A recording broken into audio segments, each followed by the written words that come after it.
কোন গুনাহে আল্লাহ বান্দার দিক থেকে মুখ ফিরিয়ে নেন।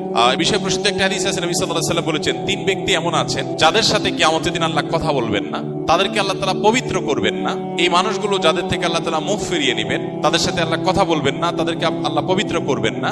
সেই মানুষগুলোর মধ্যে একজন হলেন ওই পুরুষ, যে পুরুষ টাকনুর নিচে পোশাক পরে। পোশাক পরে বলতে যে পোশাক উপরের দিক থেকে যায় সেটা টাকনুর নিচে পরে, প্যান্ট, পাজামা, চাদর, লুঙ্গি, জুব্বা, জামা, এগুলো। মোজা যেটা থাকেই নিচে, নিচ দিক থেকে পরা হয়, ওইটা কথা ভিন্ন। তো এই যে মুসবিল যে ব্যক্তি টাকনুর নিচে প্যান্ট, পাজামা, লুঙ্গি ইত্যাদি পরে, এই ব্যক্তি তার সাথে আল্লাহ কিয়ামতের দিন কথাও বলবেন না এবং তার দিকে আল্লাহ তাকাবেনও না, তাকে আল্লাহ পবিত্রও করবেন না।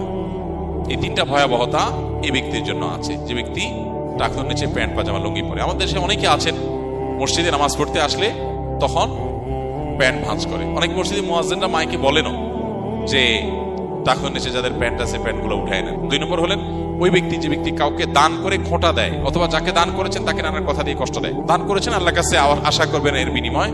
যাকে দান করেছেন তার সাথে আপনার কোনো আলাপ থাকবে না। দান করে খোঁটা দিলেন, কষ্ট দিলেন, খোঁচা মেরে কথা বললেন, এগুলো বললে আপনি আল্লাহ তাআলার দৃষ্টি থেকে সরে যাবেন কিয়ামতের ময়দানে। নাম্বার 3, ওই ব্যবসায়ী, যেই ব্যবসায়ী তার পণ্য বিক্রি করতে গিয়ে মিথ্যা শপথ করে।